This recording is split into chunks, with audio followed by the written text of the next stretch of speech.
जी slab sari बन रही है 3 इंची कि दीवार इट हैगी है। इट के मुताबिक अभी कि स्लैब भरनी है।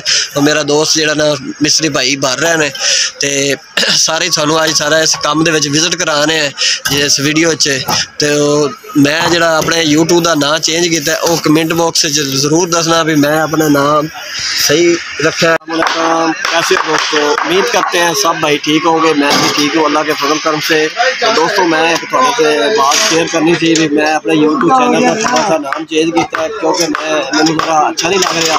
तो मेरा एक भाई है प्यारा दोस्त उन्हें चेक किया, उन्हें कहा यार नाम जरा चेंज कर। तो मैं वो नाम चेंज किया। मेरा यूट्यूब नए चैनल का नाम है दीवार से मकान तक। तो आज मैं विजिट करावांगा इस चैनल पर मैं अपने काम कितने तक लैते पहुँचा क्योंकि काफ़ी दिन कहना ना मैं दोबारा सुनाइयाँ वगैरह लाता रहा लेकिन मेरी तबीयत बहुत खराब सी। तो मैं कहना सुनाइयाँ तो कहना अपना यूट्यूब पर कहना कोई वीडियो अपलोड नहीं की।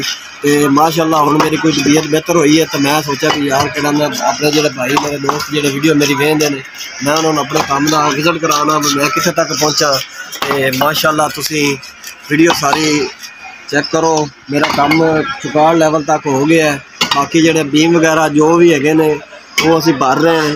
दूसरा मैं इनका साइज वगैरह तुहानू दसना भी मैं साइज इनका की रखा है 9-7 का इनका रिंग है सारे बीमां का। तो शेड भी जोड़ा है वो 1.5 फुट का चढ़ा है इनका 1.5 फुट का सारा छेड़ है जिन्हें भी है साढ़े 1 to all।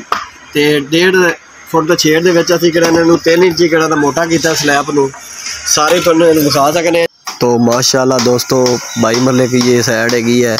तो माशाल्लाह 3 बेड है ने 3 अटैच बाथरूम है ने। भाई मेरा तुहानू दिखा रहा है सारे बेड भी तैयार हो चुके हैं इंशाल्लाह सारियां चुनाइयाँ कंप्लीट हो चुकी हैं साड़ियाँ 8 फुट तक।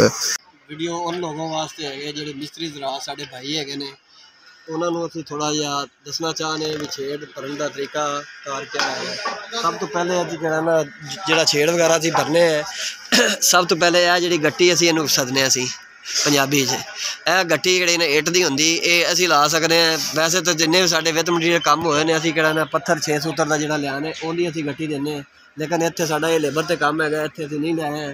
टैल असी लिया टैल असी बीमा के हेठ रख रहे हैं। यह मेरा भाई तुहानू दिखाना है गट्टी तो जार है यह बीम के हेठ असी कहना गट्टी वगैरह असी रख दी टैल की। बाकी जो सारे छेड़ा के कहना असी इट की जो ना डेली वगैरह बना देना वो गट्टी रखी होंगी क्योंकि इनकी बजरी जो थले चली जाए तो सरिया साडा जो ना थलू नज़र ना आए प्लेट जो उतरेगी। दूसरी बात यह हैगी भी जो ना सूत्र के सारी जो ना दीवार इट सुक्की कहना असी लाई है भी जो ना साडा सूत्र होवे बिल्कुल ठीक कोई इशू ना आए। साढ़े जो भाई प्लस्तर करते हैं उन्होंने वास्ते कहना आसानी हो। तो आसान तरीका ही है भाई फरमैश कार तो इजी कहना करना फरमैश कार सूत्र बन के तुम इटा सुक्कियाँ जोड़ सकते हैं। ये कोई किसी किस्म का इशू नहीं आता। तो जो साढ़े भाई प्लस्तर वगैरह करते हैं मिस्त्री उन्होंने वास्ते भी जरा आसानी हो जाती मसला एडा को नहीं है।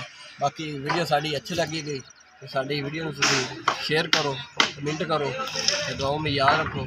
अल्लाह।